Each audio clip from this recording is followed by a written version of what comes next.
reunirnos y poder estudiar tu palabra, Señor. Gracias por permitirnos unirnos a la distancia. Gracias por darnos, Señor, a mis hermanos allá un sábado lindo. Gracias, Padre, por hablarnos a través de la Biblia, Señor, que es tu palabra. Nos gozamos, Padre, en venir como niños ante tus pies para estudiar, aprender, ser guiados por tu Espíritu y poder, Señor, así comprender profecías maravillosas. Y pedimos, Señor, que lo que aprendamos tenga una aplicación a nuestras vidas, a las situaciones que confrontamos ahora, Señor, personalmente. Que tu Espíritu Santo nos hable y nos lleve, Señor, a una entrega más completa, una dedicación más profunda a ti, Señor, lo pedimos por Jesús. Amén. Muy bien, estamos en el capítulo 11 de Daniel. Estamos, estoy tratando de ver el versículo en el que quedamos la semana pasada. El 10, pastor. En el versículo 10, sí. A los hijos de aquel se airarán y reunirán multitud de grandes ejércitos y vendrán apresuradamente, inundará y pasará adelante. Luego volverá y llevará la guerra hasta su fortaleza. Claro, ahí quedamos. El versículo 10, muchas gracias, hermana. El versículo 10 termina, déjenme buscar aquí mis notas. La fortaleza mencionada ahí, el rey del sur del versículo 10 y el rey del norte. Los hijos del rey del norte son el Seleuco III, Soter y Antíoco III el Grande. Ellos se organizaron para atacar al rey del norte, al rey del sur, perdón. Pero uno tan solo llevó la batalla, que fue Antíoco III el Grande. Llevaron la batalla hasta la fortaleza. La fortaleza mencionada ahí es la fortaleza de Rafia, en el país de Egipto. Versículo 11. Ya estamos en el año, hemos avanzado hasta el año 217 antes de Cristo. Hemos ido avanzando paulatinamente en la historia. Cada versículo nos mueve hacia adelante y muchas veces cada declaración es un procedimiento de la profecía. Versículo 11. Por lo cual se enfurecerá el rey del sur y saldrá y peleará contra el rey del norte y pondrá en campaña multitud grande y toda aquella multitud será entregada en su mano. Muy bien, el rey del sur que se menciona aquí, que saldría y pelearía contra el rey del norte y pondría una gran batalla, dice que es el Ptolomeo IV Filopator, que quiere decir amor hacia el Padre, que reinó entre los años 222 al 204 antes de Cristo. Él se enfureció por los procedimientos de Antíoco III, así que reunió un ejército y se unieron en batalla, se confrontaron en batalla, en la batalla del fuerte de Rafia, que es una batalla muy conocida en la historia antigua. Y a pesar de que el rey del norte tenía un gran ejército, Ptolomeo IV lo derrotó. Antíoco perdió 10.000 de sus hombres y 4.000 fueron tomados cautivos y muchos elefantes perecieron. Ahora, en aquellos tiempos se usaban los elefantes como hoy se usan los tanques. Eran el armamento pesado. Y perder muchos elefantes era una gran pérdida. Es como en el ejército, en la guerra de Ucrania con Rusia, que Ucrania ha destruido muchos de los tanques de Rusia. Es una gran pérdida porque son el equipo pesado, que es lo que causa más terror. Un tanque causa terror, puede causar mucha destrucción. Lo mismo en aquellos días los elefantes eran el equipo pesado y el perder muchos elefantes era, como se llama, señal de una gran derrota. Así que el rey del norte fue derrotado en la batalla de Rafia, y el rey del sur obtuvo la victoria. Así que aquí estamos con Ptolomeo IV Filopator, el rey del sur, y el rey del norte es Antíoco III. Versículo 12. Y al llevarse él la multitud, se elevará su corazón y derribará a muchos millares, mas no prevalecerá.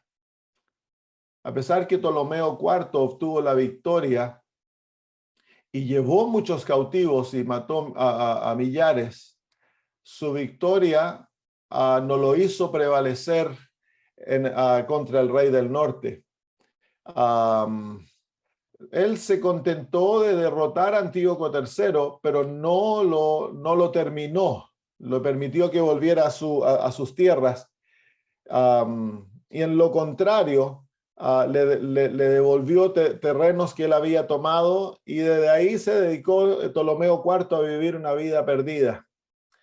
Y él fue el que entró en el templo de Dios en Jerusalén y ofreció sacrificios a su victoria, y los sacrificios fueron sacrificios de cerdo. Y muchos creen que este es el cumplimiento con Ptolomeo IV, es el cumplimiento de la profecía de los 2300 días, que es falso porque él cerró el templo por algún tiempo. Versículo 13. Y el rey del norte volverá a poner en campaña una multitud mayor que la primera, y al cabo de algunos años vendrá apresuradamente con gran ejército y con muchas riquezas. El rey del norte nuevamente aquí es Antíoco III, quien volvió a su tierra y por algunos años preparó un gran ejército para volver a atacar al rey del sur. Y esto no se llevó a cabo como la Biblia lo había predicho por algunos años. Cuando Ptolomeo IV murió, su hijo Ptolomeo V Epífanes, que reinó desde el año 205 al 182 a.C., un niño de 5 años, él fue el que lo reemplazó. Antíoco III tomó la oportunidad y en el año 201 a.C., marchó una coalición de ejércitos hacia Egipto y tomó la ciudad de Gaza. En aquel momento, el versículo 13 es un versículo importante. En aquel momento, Antíoco recibió un mensaje de Roma, advirtiéndole que no avanzase hacia el rey niño, el niño rey. Y de acuerdo a ellos, Roma decía de que el padre del rey, Ptolomeo V, le había pedido que protegiesen al niño. Antíoco decidió volver a sus tierras, pero los egipcios, viendo que Roma los protegía, decidieron atacar a Siria. Antíoco tuvo que defender su propia tierra y una gran batalla tomó lugar en un territorio llamado Paneas, en la tierra de Judea. Y esto fue en el año 198 a.C. Ptolomeo V fue derrotado, pero Antíoco, sabiendo que Roma estaba mirando muy cerca lo que estaba ocurriendo, decidió otorgar como una tregua a una, ¿cómo se llama? La hija de Antíoco, que se llamaba Cleopatra. La entregó para que se casara con Ptolomeo V y hicieron paz. Y aquí comienza la historia de las Cleopatras, que hubieron varias de ellas y que jugaron una parte importante en este periodo de la historia. Pero Antíoco continuó teniendo sus ojos en Egipto él deseaba tomarlos. Realmente no podían, eran enemigos y se engañaban, se mentían, que es una de las características de la relación entre los reyes del norte y los reyes del sur. Así que el versículo 13 introduce a Roma por primera vez en la historia, pero lo introduce en una manera indirecta. Es en algunos versículos más tarde que Roma es introducido en forma directa. Versículo 14. En aquellos tiempos se levantarán muchos contra el rey del sur, y hombres turbulentos de tu pueblo se levantarán para cumplir la visión, pero ellos caerán. Muy bien, la primera parte de este versículo se refiere a Ptolomeo V, prediciendo de que durante su gobierno muchos vendrían contra él. Y eso fue exacto lo que ocurrió durante el reinado de Ptolomeo V. Él tuvo que defender su trono no tan solo de ataques de otros reinos, pero también de ataques de conspiración que ocurrieron dentro de su propio reinado. La segunda mitad del versículo que lee: y hombres turbulentos de tu pueblo se levantarán para cumplir la visión, pero ellos caerán. Es un paréntesis. La segunda mitad del versículo dice que es un paréntesis que introducen a los romanos nuevamente en el cuadro profético. La traducción que nos es dada en el español no es lo más apropiado. Dice que la parte que dice que hombres turbulentos de tu pueblo da la idea que estos hombres se levantan dentro de Israel, pero otras traducciones lo ponen de esta manera. También los que roban a los hijos de tu pueblo se exaltarán. Otra traducción, que es una traducción literal, dice que los que destruyen a los hijos de tu pueblo se levantarán. Así que no es que se levanta un movimiento turbulento dentro de Israel, sino que hay la idea del versículo es que se levantan ya sea saqueadores o destructores de Israel.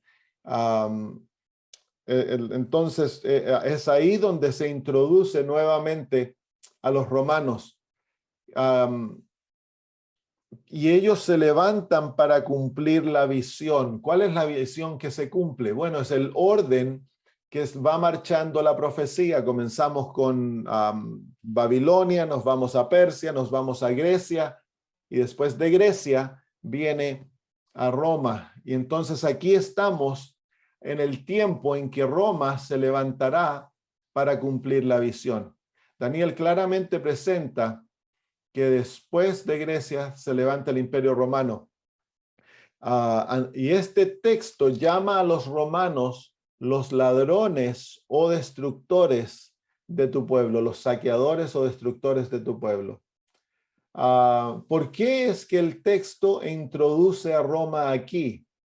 Porque es en este punto cuando Roma tuvo sus manos, introdujo sus manos en los asuntos entre Antíoco III y Ptolomeo V. Cuando Roma se introdujo para defender a este rey niño y no permitir que Antíoco III conquistara a Egipto, entonces se muestra que Roma ahora era una autoridad en aquella área y que los reyes ya reconocían a Roma como tal. Así que lo interesante es de que Roma es introducido en el versículo y inmediatamente se nos dice que caerá. Muy bien, versículo 15. Vendrá pues el rey del norte y levantará baluartes y tomará la ciudad fuerte y las fuerzas del sur no podrán sostenerse, ni sus tropas escogidas, porque no habrá fuerza para resistir. En el año 168 antes de Cristo, Antíoco IV Epífanes movió sus tropas contra los egipcios. Y en el trono de los egipcios estaba Ptolomeo VI, que era el hijo de Ptolomeo V, el rey niño. Antíoco IV casi conquistó Alexandria, que era la capital de Egipto, pero fue detenido por los romanos. Así que aquí entonces Roma comienza a tomar la parte principal de la profecía. Del versículo 16 entonces déjale de lado a los griegos y ahora marchamos con los romanos. El versículo 15 es el año 168 antes de Cristo, que es el año que históricamente se provee para la caída del imperio griego y el alzamiento de Roma como un imperio universal. Versículo 16 entonces deja de lado a los griegos y toma ahora a Roma. Y dice, y el que vendrá contra él hará su voluntad, y no habrá quien se le pueda enfrentar, y estará en la tierra gloriosa, la cual será consumida en su poder. La frase el que viene contra él se refiere a Roma atacando al rey del norte.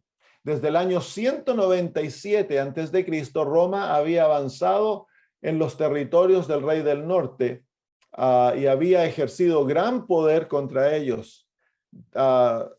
Desde los días de Antíoco III, el reino Seleucida había tenido que pagar impuestos a Roma, había llegado a ser un imperio dependiente de Roma.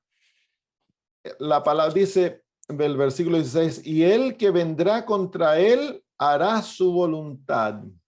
El él es Roma. Hay dos él, se fijan, dice, el que vendrá contra él. Hay dos él. El primer él dice, el que vendrá contra él, ese es Roma. El primer él es Roma. El segundo se refiere a Antíoco. Entonces ahora Roma, ¿cómo se llama? El segundo él se refiere al rey del norte, Antíoco. El reino del sur, dice el versículo 16, un poquito complicado, dice, y el que vendrá contra él hará su voluntad, y no habrá quien se le pueda enfrentar. Entonces aquí vemos que Roma primero toma al rey del norte, que es el segundo él. Y luego dice, y no habrá quien se le pueda enfrentar. Que no hay quien se le pueda enfrentar, entonces se refiere al rey del sur. En otras palabras, la profecía nos muestra cómo Roma avanza conquistando primero al reino del norte y luego viene al rey del sur, que es Egipto. Y entonces Roma va a llegar a ser ambos, el rey del norte y el rey del sur, porque va a conquistar todo el territorio. Muy bien, en el año 168 antes de Cristo, Antíoco IV se preparó para tomar Alexandria y el delegado romano por nombre Marcus Laenas, que esto es muy, ¿cómo se llama? Es una parte de la historia muy conocida. Lo encontró y el delegado romano se bajó del barco, se encontró con Antíoco IV y le hizo un círculo con su vara, caminó alrededor de Antíoco IV y le hizo un círculo, lo encerró en un círculo y le prohibió que se moviese en contra de Alejandría, la capital de Egipto. Antíoco IV no tuvo opción sino que volver a su propia tierra. El año 168 es crucial porque en este año Roma derrotó al reino de Macedonia. Mostró que los seleucidas estaban bajo su dominio y que Egipto estaba siendo protegido por ellos. Así que el año 168 es un año crucial. En el año 64 antes de Cristo, Roma terminó de conquistar a los seleucidas y en el año 63 Judea llegó a ser una provincia romana. Y así se cumplió la profecía que el ángel está dando a Daniel. Versículo 17. Hay muchos detalles y fechas. Así que vamos avanzando, vamos mencionando los puntos más importantes para que podamos entender lo que está ocurriendo. Versículo 17. Afirmará luego su rostro para venir con el poder de todo su reino, y hará con aquel convenios, y le dará una hija de mujeres para destruirle, pero no permanecerá ni tendrá éxito. Dice que afirmará luego su rostro para venir con el poder de todo su reino, para venir contra Egipto, porque ya habían conquistado Siria. Así que ahora vuelve su rostro contra Egipto, Roma, y en el año 51 antes de Cristo, Julio César viene contra Roma, pero cuando él viene, una mujer lo encuentra. Y aquí se encuentra la gran historia que se ha hecho película del amor entre Julio César y Cleopatra VII, que es la Cleopatra más famosa de la historia. Hubieron varias Cleopatras, pero esta es la famosa Cleopatra de la historia, que conquista el corazón de Julio César y de esa manera extiende la vida o la independencia de Egipto, y Egipto aún no es añadida al Imperio Romano.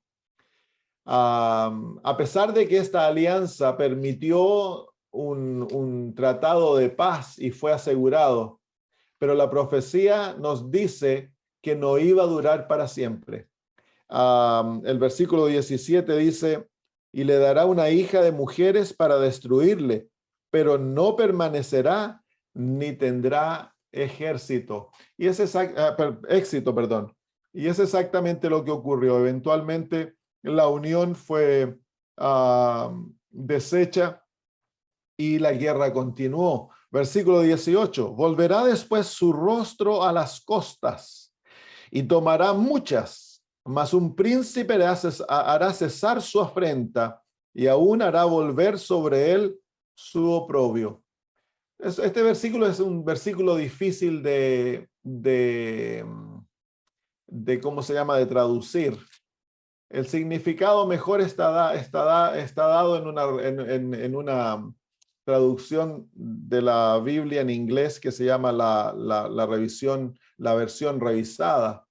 Dice, después él volverá su rostro hacia las tierras de las costas y tomará muchas de ellas, pero un comandante traerá a fin su insolencia. Más aún, él traerá su insolencia sobre sí mismo. Julio César estableció el poder de Roma, y él, una vez que ya estaba establecido el poder de Roma, se volvió entonces, como dice la profecía, a conquistar las tierras en las costas del imperio, y las islas que aún no habían sido anexadas al imperio. Él fortaleció todas ¿cómo se llama? Los bordes, las fronteras del imperio, y fue Julio César que realmente estableció el poder del imperio de Roma.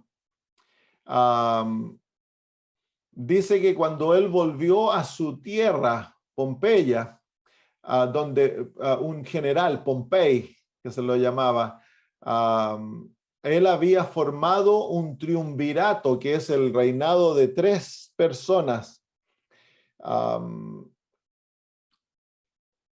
Julio César obtuvo incluso más poder a través de esto. Se unió Julio César con otras dos personas.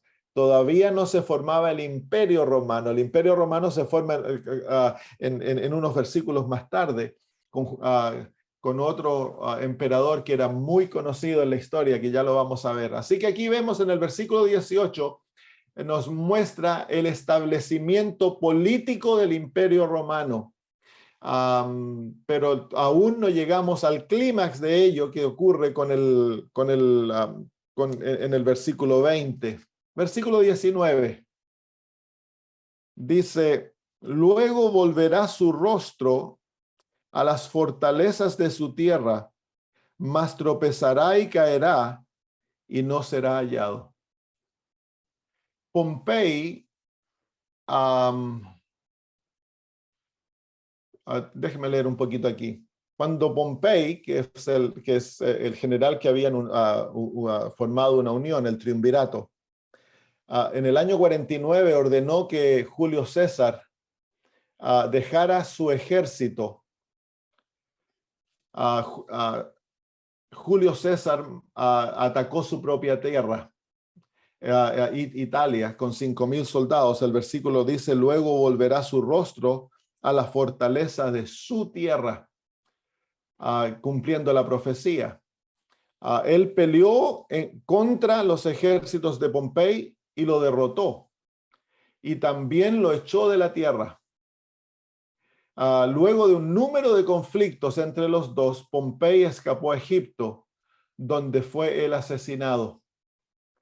Julio César entonces llegó a ser el señor, el único gobernante, y se declaró dictador y cónsul. Sin embargo, la profecía nos dice que él caería y no sería hallado. Y así ocurrió. En el año 44, dice, en la profecía predijo que caería y no sería hallado. En el año 44, un grupo de aristócratas que estaba siendo liderado por Marcus Brutus y Gaius Cassius asesinaron a Julio a cuchilladas. Fue acuchillado más de 20 veces.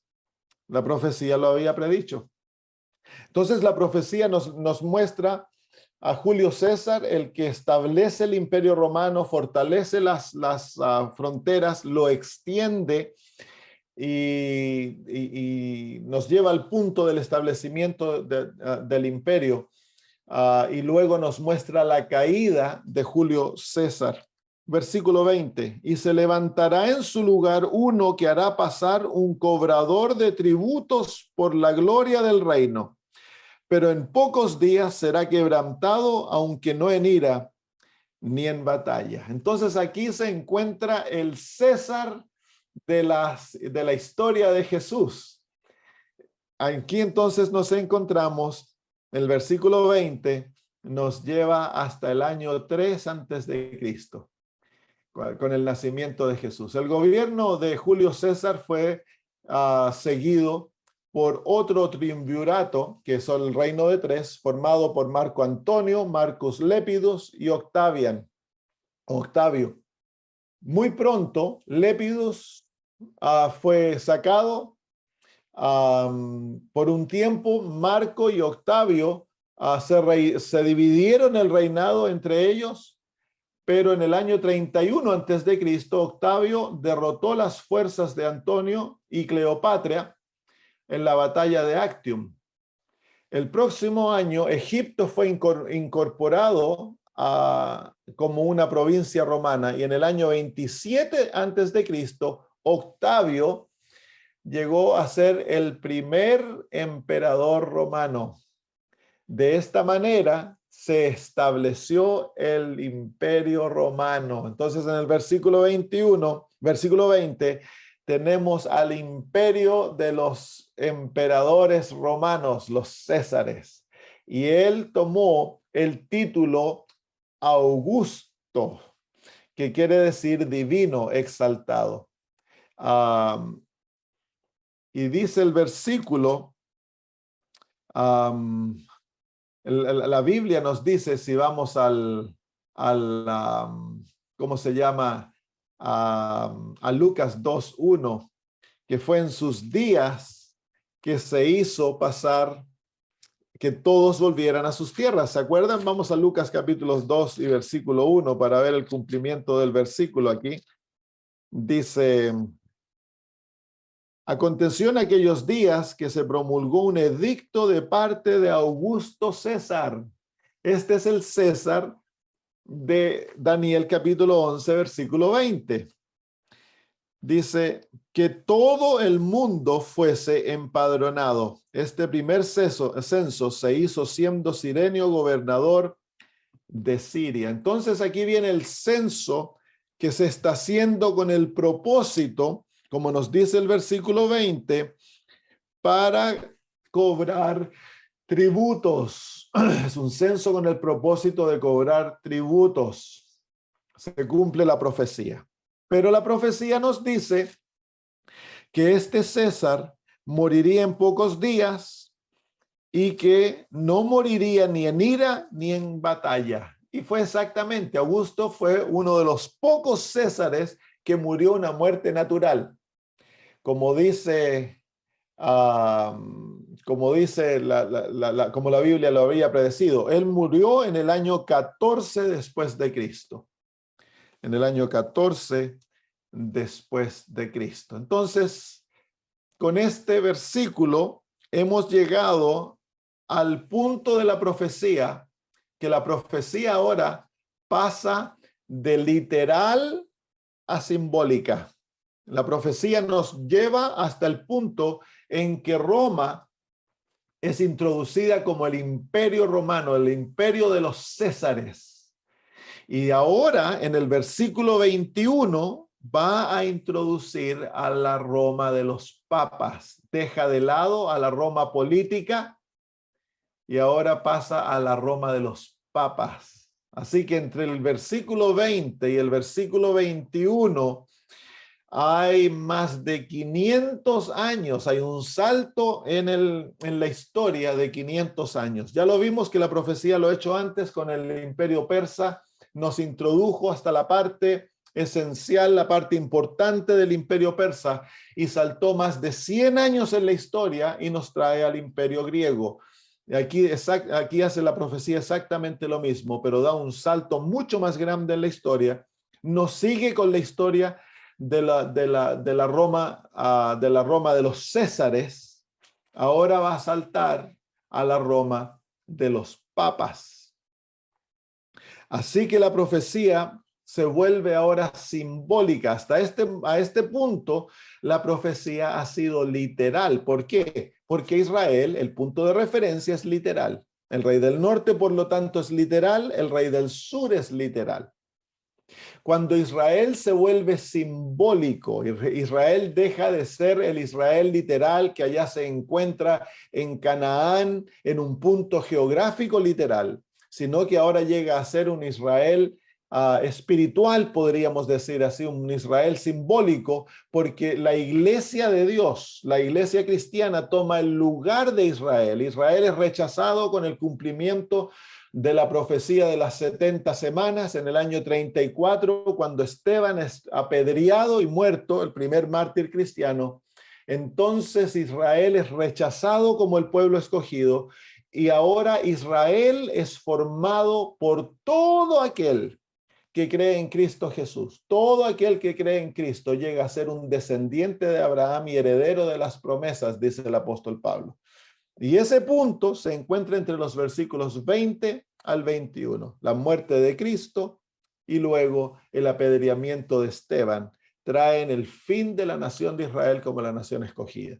Y Dios entonces saca de Israel un remanente, los apóstoles, aquellos que fueron convertidos en el ministerio de Cristo y que fueron bautizados por el Espíritu en el día del Pentecostés. Todos ellos entonces son el remanente que forman la iglesia primitiva y que forman el nuevo Israel, el Israel de Dios.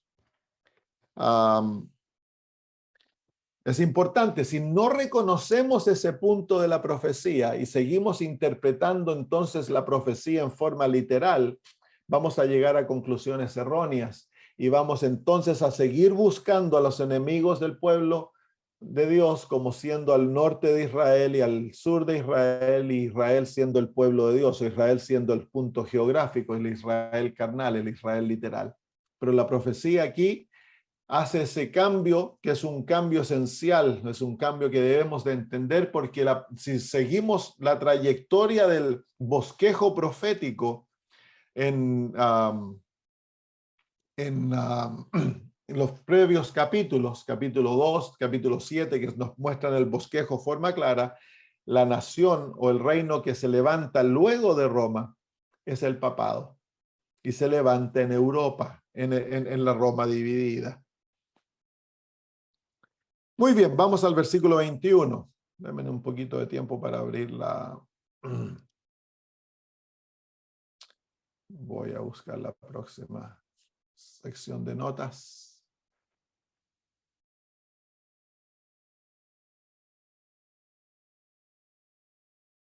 Lo que vamos a ver ahora es historia más conocida. Muy bien.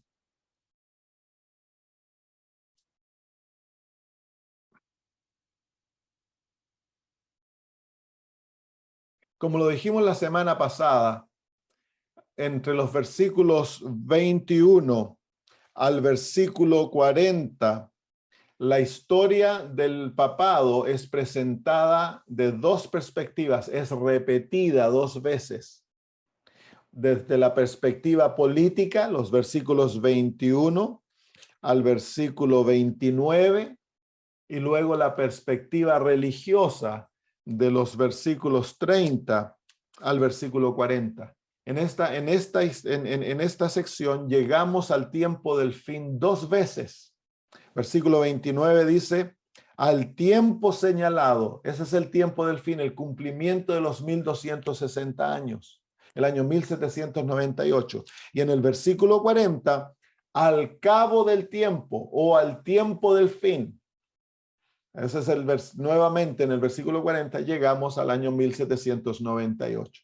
Entonces hay una repetición de la historia papal desde las dos perspectivas, porque el papado es la unión de dos poderes. El papado es sumo sacerdote de la religión católica y es el emperador, él es el César del imperio romano espiritual.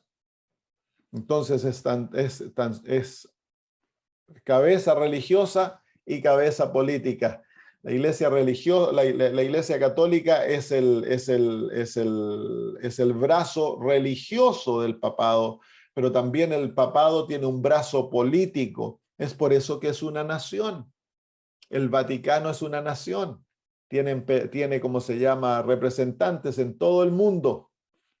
Así que este sistema es un sistema político-religioso, y es por eso que la profecía nos va a mostrar el accionar de ambos, en ambos aspectos, en ambos campos.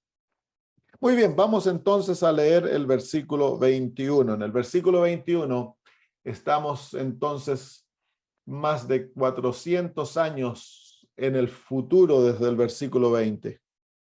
Y les sucederá en su lugar un hombre despreciable, al cual no darán la honra del reino, pero vendrá sin aviso y tomará el reino con halagos.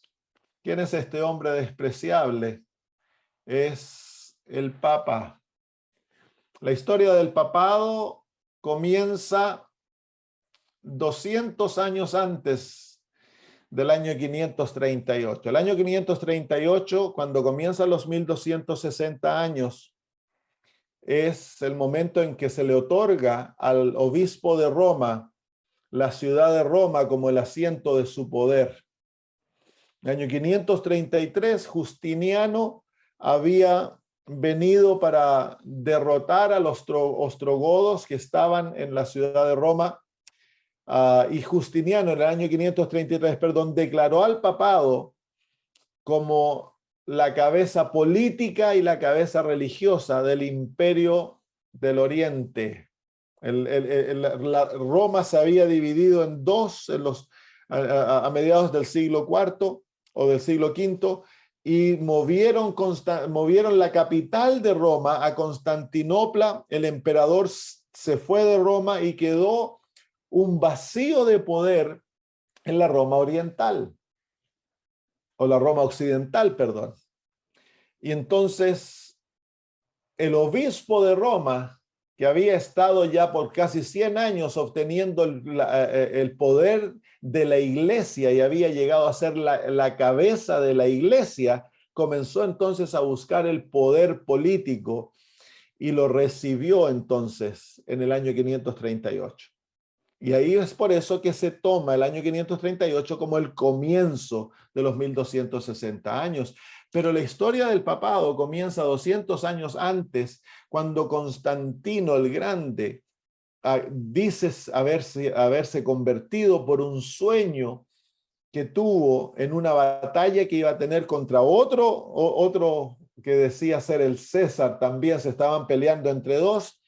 Y sus ejércitos, dice que en la noche le fue presentado el símbolo de la cruz y le dijo que tenía que bautizar a todos sus soldados y que conquistaran aquel símbolo. Con aquel símbolo, en el año 310, la batalla del puente se me escapó el nombre de la batalla. Y entonces él, para bautizar a sus soldados, hizo que cruzaran en caballo por el río y ya los declaró a todos bautizados. Entonces de ahí entonces él dijo que él había llegado a ser cristiano.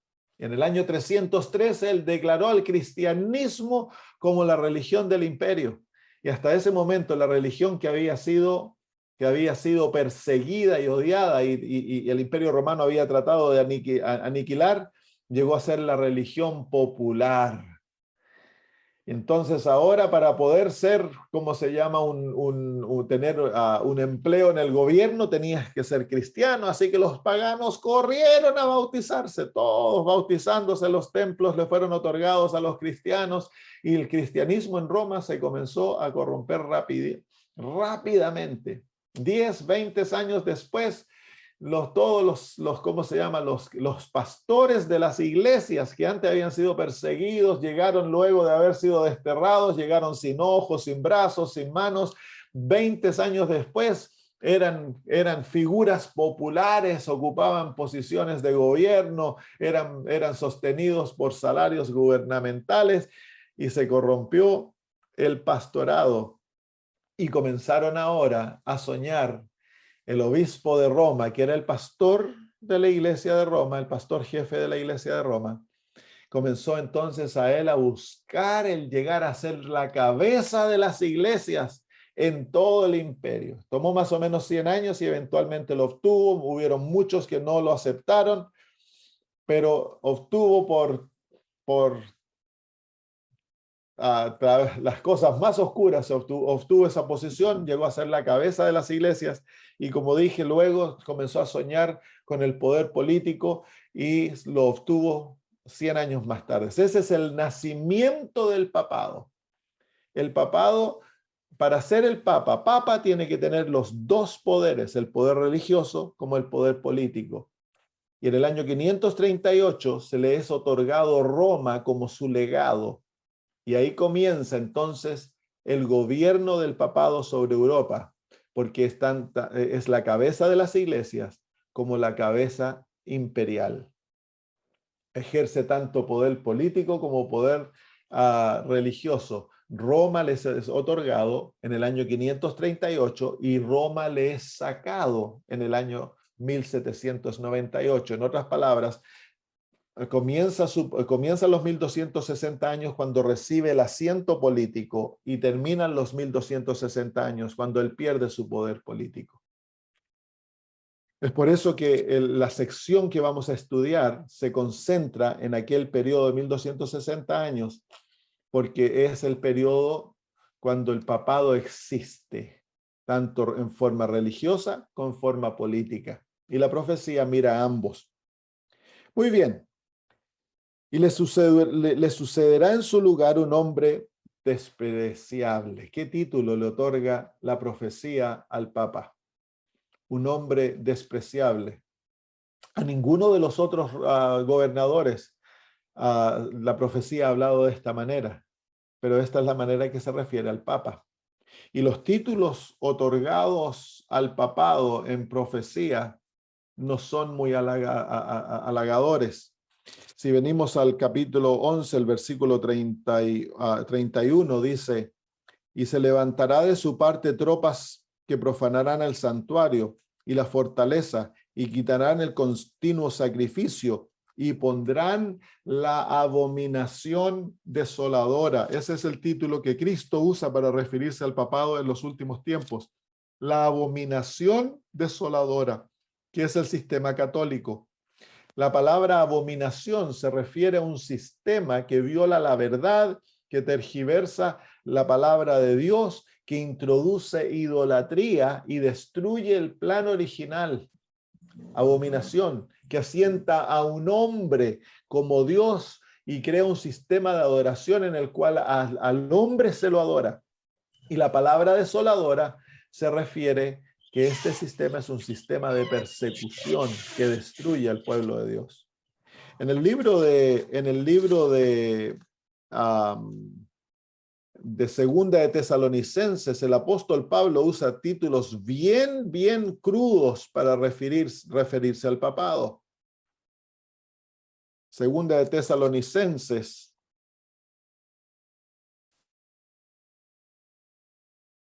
en el versículo 2 dice, capítulo 2, versículo 3 dice: nadie os engañe en ninguna manera, porque no vendrá sin que antes venga la apostasía.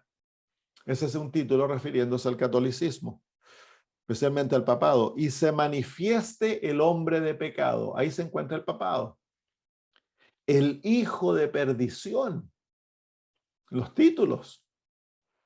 El cual se opone y se levanta contra todo lo que se llama Dios o es objeto de culto, tanto que se siente en el templo de Dios como Dios, haciéndose pasar por Dios. Ahí se encuentra el aspecto de la abominación. ¿No os acordáis que cuando yo estaba todavía con vosotros os decía esto? Y ahora vosotros sabéis lo que lo detiene, a fin de que a su debido tiempo se manifieste, porque ya está en acción el ministerio de la iniquidad. Solo que hay quien al presente lo detiene hasta que él a su vez sea quitado de en medio. Y entonces se manifestará aquel inicuo,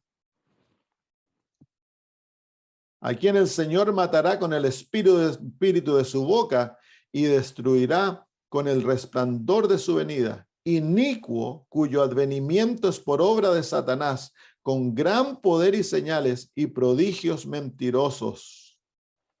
Así que los términos usados por las Sagradas Escrituras contra este sistema no son términos halagosos. La Biblia usa los términos más fuertes que usa las Escrituras, son aplicados al papado. Y hemos de recordar que una de las labores para las cuales Dios levantó la iglesia adventista es para desenmascarar este sistema. Nos hemos vuelto como avergonzados de esa labor, porque hemos estado estableciendo relaciones cordiales con este sistema y no queremos ofender, no queremos que nos vean con ojos raros. Pero es que el carácter de lo que nosotros somos protestantes por naturaleza. Y la protesta que Dios nos ha llamado a terminar es la protesta contra el papado, contra la Iglesia Católica. Así que hemos de recordar que Dios nos ha dado la prédica del mensaje de los tres ángeles y que Él nos ha otorgado como legado el mensaje profético que ha identificado a su pueblo a través de las edades. Así que no hemos de ser avergonzados, hemos de hacerlo en forma amable, pero no hemos de quedarnos callados. De otra manera, somos calificados como perros mudos, las Sagradas Escrituras. Muy bien, vámonos de vuelta al capítulo 11, versículo 21. Y le sucederá en su lugar un hombre despreciable.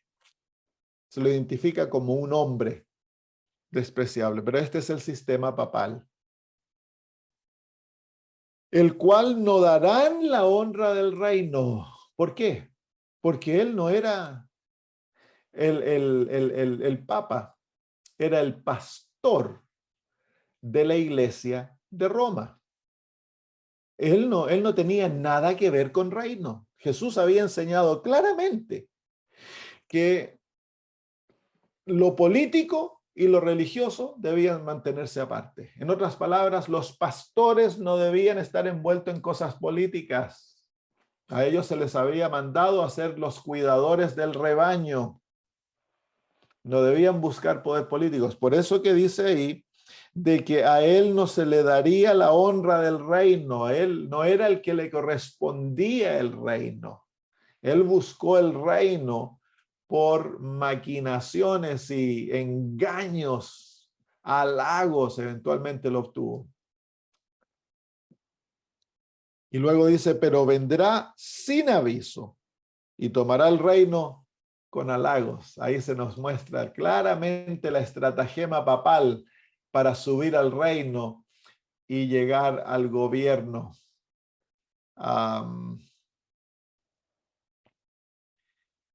Déjenme ver dice el versículo 21, dice que tomará el reino por halagos, vendrá sin aviso. El Papa nunca tuvo que pelear por el poder, ¿saben? Él siempre usó a otros. El papado nunca tuvo grandes ejércitos. Siempre tuvo aliados que lo protegieron. En el año 508, Francia se declaró como la nación privilegiada del papado. Se la llamó durante la Edad Media la hija del Papa. Y fue así que Francia mayormente fue la nación durante la Edad Media que protegió al papado, hasta el año 1798. Por eso Francia, hay otro periodo en Daniel, que es el periodo de los 1290 años, que nos toma desde ese momento en que Francia se une al papado y le otorga el poder militar al papado, a través del cual el papado iba a conquistar los reinos. Papa nunca tuvo muchos ejércitos, nunca tuvo que pelear, siempre pelearon las batallas por él. Y eso es lo que nos está prediciendo aquí las Sagradas Escrituras. Muy bien, así que con el versículo 21 ya hemos sido introducidos al papado y la manera que obtuvo su poder. Pero una vez que el Papa obtuvo Roma, iban a pasar alrededor de 200 años a través de lo que se llamó la batalla de la investidura. Los reyes de Europa con el papado iban a entrar en un conflicto político, no de guerras, bueno, se pelearon guerras, sí, para ver quién era el que ordenaba a quién, si es que era el rey que ordenaba al papa, cuando el papa tenía que ser ordenado, ¿no? O era el papa que ordenaba al rey. Por supuesto, el Papa decía que él era el representante de Dios en la tierra, por lo tanto, él tenía de poder de poner reyes y sacar reyes. Ese era el argumento de ellos. Por 200 años en Europa hubo este conflicto que se llevó, fue un conflicto político que creó gran tensión. Hubieron conflictos de guerra también entre ellos. Versículo 22.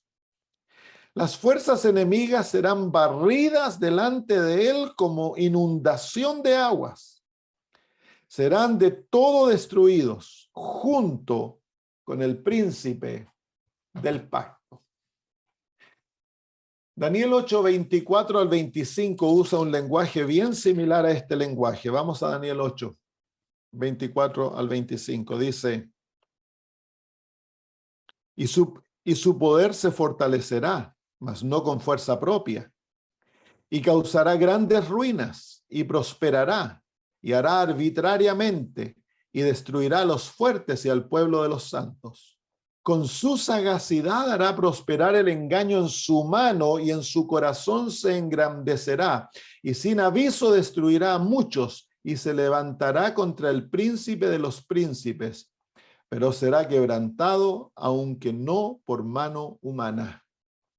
Así que ahí tenemos lo mismo, el levantamiento del papado contra Cristo Jesús durante la Edad Media, que fue el gran ataque que el papado realiza contra el sistema del santuario. Ya lo estudiamos cuando estudiamos Daniel capítulo 8.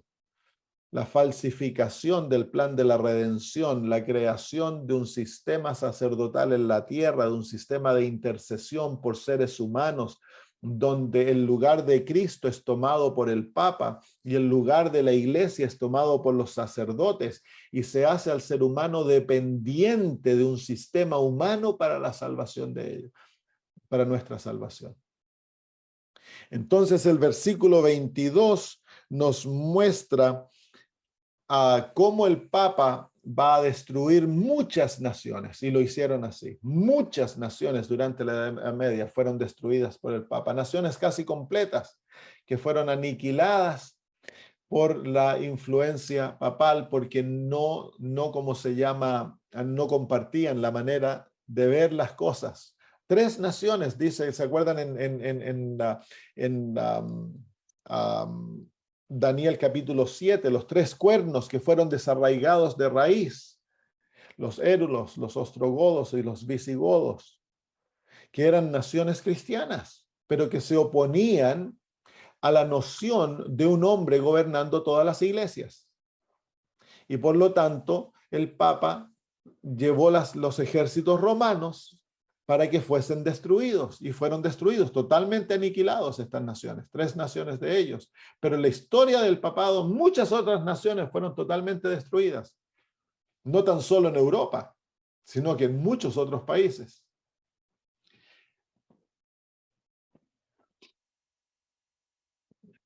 El principio de la conquista, el conquistar por fuerza, está predicho ahí en el versículo 22, donde dice: las fuerzas enemigas serán barridas delante de él como inundación de agua. La inundación de agua en las Sagradas Escrituras es símbolo de ejércitos que van conquistando y destruyendo otras naciones, como cuando un río sobrepasa sus bordes e inunda. El Papa dice: las multitudes que fueron movidas por la voluntad del Papa para pelear sus batallas. Babilonia siempre sintió seguridad en el río. ¿Se acuerdan? Esta imagen viene, por supuesto, del río Éufrates, donde Babilonia estaba sentada sobre el río Éufrates, y el río Éufrates le daba la vida a Babilonia. Y aquí vemos este mismo símbolo de que las naciones de Europa iban a ser el río Éufrates del papado durante la Edad Media. Es formado al llegar el comienzo de los 1260 años, y al fin de los 1260 años ese río se seca. Entonces, al secarse el río, que dejó de existir el papado, cayó Babilonia. De la misma manera, en el tiempo del fin vuelve a ocurrir. Así que aquí vemos en el versículo 22 la formación del río Éufrates, el apoyo de las naciones europeas en favor del papado, y que iban a ser usadas aquellas naciones europeas para conquistar a aquellos que se oponían al papado. Y ya mencionamos algunos de ellos.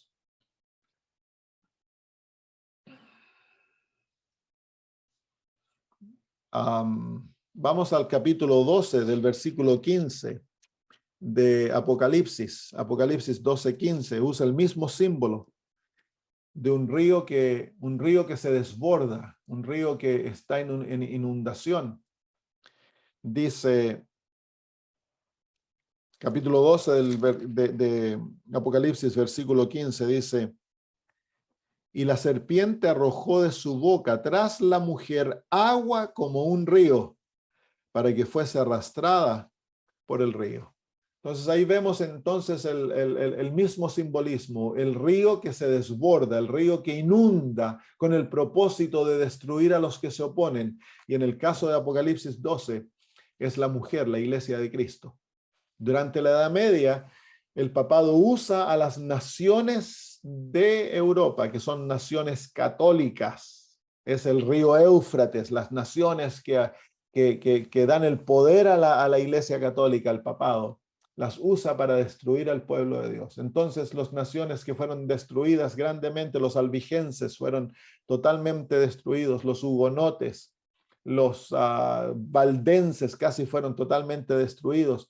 Pero luego nosotros venimos a Centroamérica, Sudamérica, naciones enteras fueron destruidas por el papado, naciones indígenas fueron destruidas por el papado.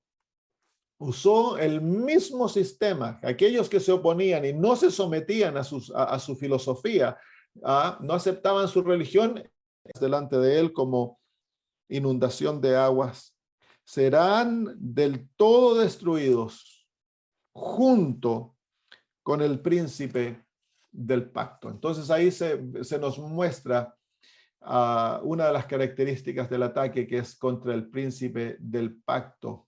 Daniel 8:11 nos muestra exactamente el mismo ataque. Si lo vemos, Daniel 8:11 y el versículo 25, que lo leímos hace poquito, pero lo vamos a leer nuevamente. Dice, aún se engrandeció contra el príncipe de los ejércitos. Es el mismo príncipe. Y por él fue quitado el continuo sacrificio y el lugar de su santuario fue echado por tierra. Por eso sabemos que en el capítulo 11 estamos hablando del papado y no de la Roma imperial.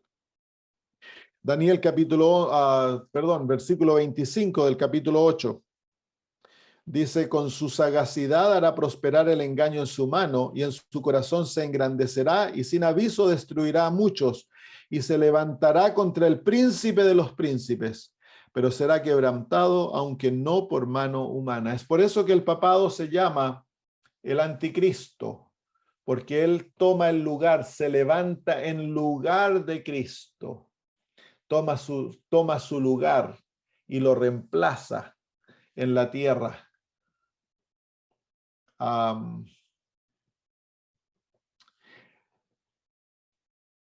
El accionar belicoso de los versículos 20 del versículo 22 se refiere especialmente a las santas cruzadas.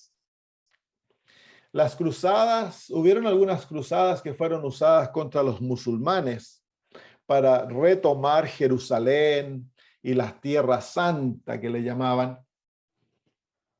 Pero la gran mayoría de las cruzadas fueron creadas para destruir al pueblo de Dios en Europa. La gran mayoría de las cruzadas. Y las cruzadas eran cuando el Papa llamaba a los gobernadores de Europa a guerrear guerra santa, pelear guerra santa, destruir ya sea a los musulmanes o destruir a los herejes. Y la filosofía es la misma. Si tú no estás de acuerdo con lo que yo te digo, entonces voy a usar ejércitos para convertirte o destruirte. Que muestra claramente que el papado no tiene el corazón de Cristo, sino que tiene el corazón de Satanás. Muy bien, con eso llegamos al fin del versículo 22 y queremos ver si hay alguna pregunta por ahí. Yo tengo una pregunta. Sí.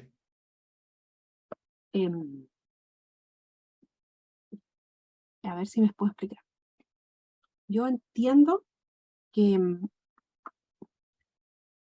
No, mejor me voy más directo. ¿Cómo usted entendió todo esto? ¿Cómo lo entendí? Estudiando. Sí. Hace muchos años, cuando yo era joven, en el año 91, vino un pastor aquí a las iglesias hispanas, el viejito Treyer, era un pastor argentino, era un doctor de teología.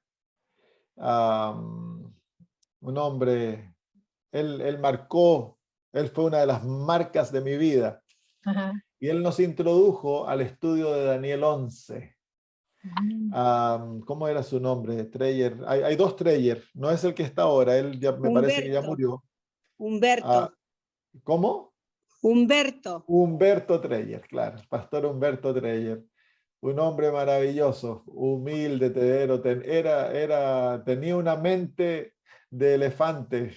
Como pasamos una semana entera estudiando. Entonces él me introdujo, ese estudio me introdujo a Daniel 11, sentó las bases para comprender Daniel 11, que hasta ese momento había estado cerrado para mí. Y de ahí entonces yo comencé a investigar, a estudiar más. Hubo cosas que él nos introdujo y producto de los tiempos él no entendía porque la profecía no se había cumplido, Claro. que nos dio los principios y a medida que hemos ido avanzando en la profecía hemos entendido más del capítulo 11. Así que fue a través de la influencia del pastor Treyer que yo pude comprender el capítulo 11. ¿Y la hermana White menciona algo de este pasaje? La hermana de White no menciona el capítulo 11 en forma directa, pero cuando uno lee el conflicto de los siglos, uno se da cuenta de que el conflicto de los siglos, el bosquejo del conflicto de los siglos, está fundamentado en el capítulo 11, desde los versículos 20 en adelante, especialmente la historia del papado. Claro. Y las profecías del tiempo del fin están todos fundamentados en el capítulo 11. El que hace ese estudio, un estudio muy interesante, es el pastor Bohr. Él toma los capítulos del Apocalipsis y va mostrando cómo equivalen con Daniel capítulo 11 y los tomas desde el fin y va avanzando de atrás para adelante, no, de adelante para atrás, desde el fin de la profecía y va mostrando cómo los capítulos de Daniel 11 van correlacionándose con los distintos capítulos del conflicto de los siglos. La hermana de White no se mencionó porque hubo una gran disputa entre Jaime White y Uriah Smith en cuanto a la identidad del rey del norte. ¿Quién era el rey del norte? Uriah Smith decía que era el Imperio Otomano, que eran los turcos. Y Jaime White dijo que no puede ser así porque la profecía sería inconsistente. El rey del norte tiene que ser el papado, dijo él. Y crearon, eran los editores de dos revistas importantes dentro de la iglesia y comenzaron a usar la editorial para presentar sus puntos. Entonces la hermana White le dijo, párenla porque van a dividir a la iglesia. Claro. Y ella no se mencionó directamente en favor de ninguno, sabiamente, pero con la escritura del conflicto de los siglos queda claro, a pesar de que ella no lo dice en forma directa, pero queda claro que el protagonista final no son los musulmanes, como decía Uriah Smith, sino que es el papado y los Estados Unidos de Norteamérica. Entonces, con eso ella corroboró la posición de Jaime White sin ponerse de parte de Jaime White. Así que lo hizo de una manera bien sabia para no dividir la iglesia ni desacreditar públicamente la posición de Uriah Smith. Entonces, por eso la iglesia no maneja tanto estos capítulos y los tiene tan, no sé si escondidos o sombríos, menos comentados. Bueno, no son escondidos, es que como hubo ese conflicto, ¿cómo se llama? Se abandonó el estudio de ello, tristemente, que no debiese haberse hecho eso, debió haberse continuado el estudio para comprenderlo. Pero ahora ha habido bastante luz, pero el conflicto aún sigue. Hay partes que enseñan que son los musulmanes y tratan de probar que son los musulmanes. Pero cuando uno lee el conflicto de los siglos, la hermana de White menciona a los musulmanes en conexión con la profecía del tiempo del fin una vez. Y es el cumplimiento de la profecía de la sexta trompeta en el año 1840, cuando el Imperio Otomano buscó refugio con el Imperio Inglés. Y ella dice que ese fue un cumplimiento de profecía. Eso es lo único que ella menciona en cuanto al Imperio Otomano. No le da valor ninguno en el tiempo del fin. Es interesante porque como adventista podemos entenderlo, pero se lo preguntaba porque siempre me da vuelta en la cabeza lo que he escuchado, no sé en dónde, pero la hermana Juárez dice que va a llegar un momento en que tenemos que dar cuenta responsablemente de lo que conocemos. Entonces, esto es mucha información y cosas muy importantes y de peso, entonces por eso se lo preguntaba. Ya. Muchas gracias. De nada, hermana. Hermana Maritza, usted levantó la mano.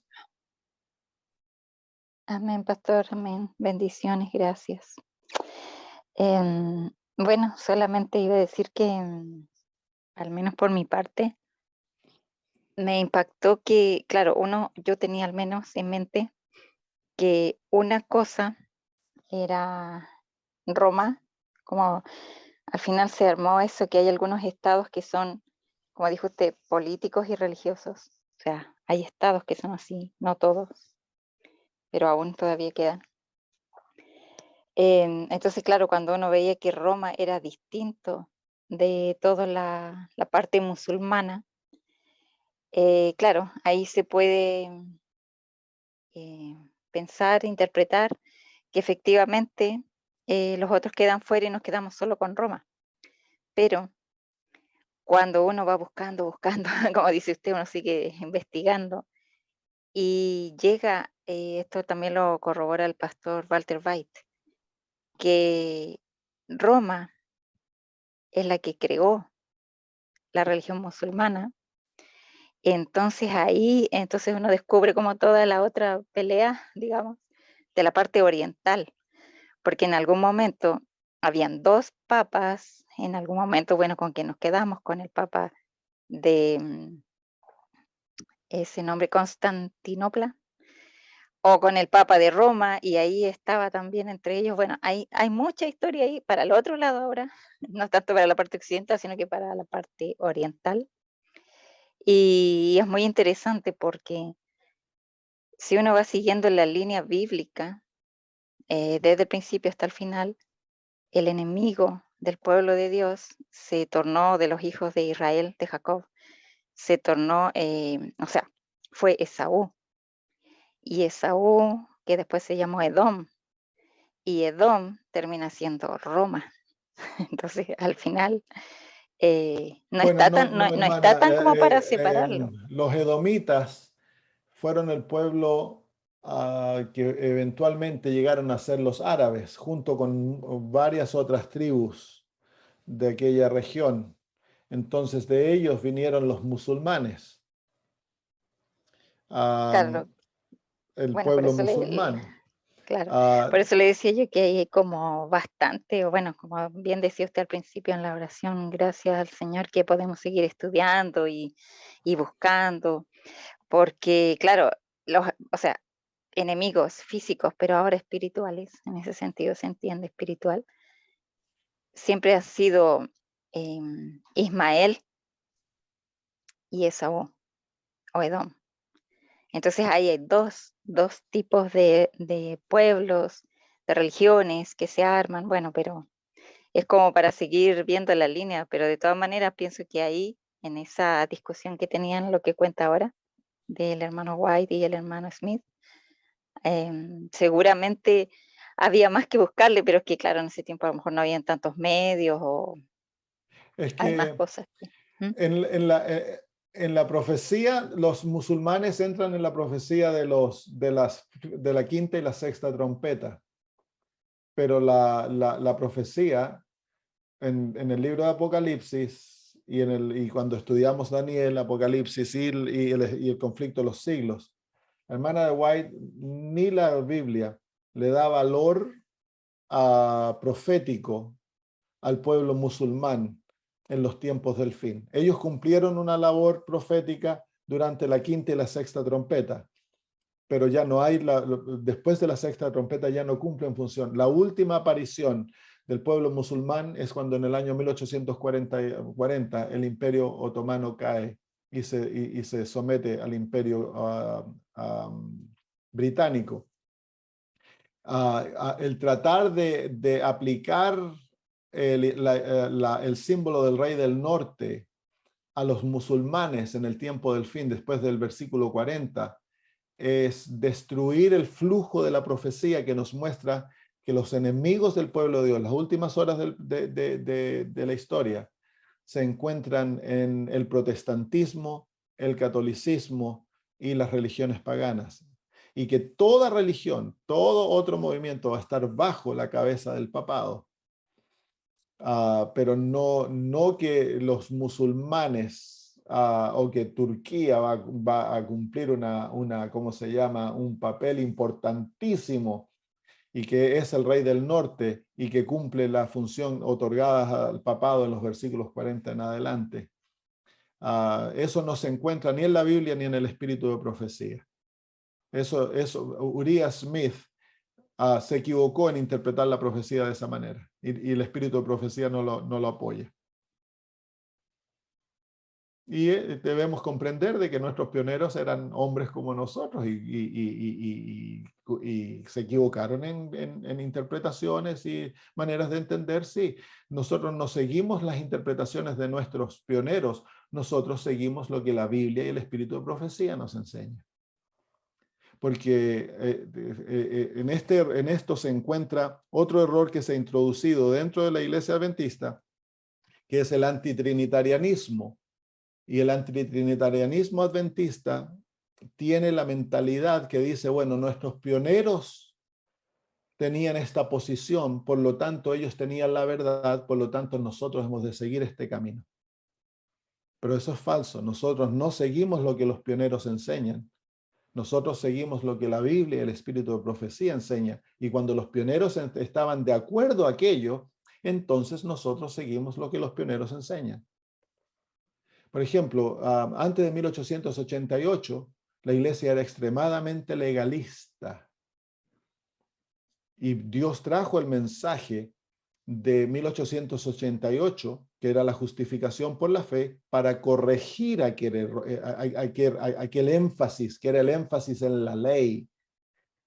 Y Dios trajo el mensaje de la justicia de Cristo para volvernos un pueblo centrados en la justicia de Cristo. Entonces, si hemos de seguir lo que los pioneros enseñaron, ¿cuándo lo vamos a seguir? ¿Lo vamos a seguir antes o después de 1888 en cuanto a la enseñanza de la justicia por la fe? Pero la enseñanza de la justificación por fe se encuentra claramente en el espíritu de profecía y en la Biblia. Entonces, como pueblo, hoy buscamos lo que nuestros pioneros enseñaron que eran verdad. Y en lo que ellos no tenían toda la luz, nosotros no somos, Dios no espera que sigamos aquello también. Porque hubieron pioneros que enseñaban que Cristo era un ser creado y que era el Hijo de Dios. Pero Dios a través del espíritu de profecía corrigió aquellos puntos. Entonces, a medida va avanzando la iglesia en historia, va avanzando en luz y creciendo en luz. Y Dios espera que nosotros crezcamos de acuerdo a aquel conocimiento. Y que no nos quedemos porque, bueno, los pioneros enseñaron, durante la historia del adventismo, los pioneros hubo tiempo que no guardaban el sábado. Hubo tiempo que no creían en el estado de los muertos. Hubo tiempo que fumaban, que comían cerdo. Incluso la hermana de White se enojó cuando una persona comenzó a enseñar de que no se debía comer cerdo. Ella le escribió que no fueran fanáticos y luego más tarde Dios confirmó esa luz a través de ella y la iglesia adventista abandonó aquello. Y luego vino el mensaje de 1860, el mensaje de la salud, y el pueblo de Dios avanzó en conocimiento. Así que Dios nos va sacando de oscuridad a la luz y nosotros hemos de avanzar de acuerdo a lo que está escrito en la Biblia y en el espíritu de profecía, no en lo que nuestros pioneros practicaban. Nosotros seguimos la luz de los pioneros, solamente cuando está de acuerdo a lo que la Biblia y el espíritu de profecía enseñan. Así que en eso debemos ser sabios, porque tristemente hay unas personas de bastante influencia en Sudamérica en este momento que están comenzando a enseñar de que porque los pioneros creían en el antitrinitarianismo, nosotros también hemos de creer en aquello. Y hay que tener mucho cuidado de aquello, porque es falso.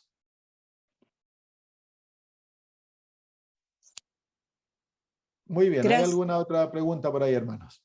Yo no, pero yo le quería dar un comentario, que gracias por decir eso de los antitrinitarios, porque escuché un pastor que sabe predicar, pastor joven, que sabe predicar en la Red de Venir con el pastor David Gates, y ahora está enseñando esto. Lo escuché y el otro día tuve un día tan malo por lo que él hablaba a una iglesia de allá donde él vive, no sé si Perú o Bolivia, pero ay, me sentí tan mal por eso. Yo ya había escuchado a otros, pero le tenía respeto a este muchacho, pero ahora me dolió mucho lo que él está hablando.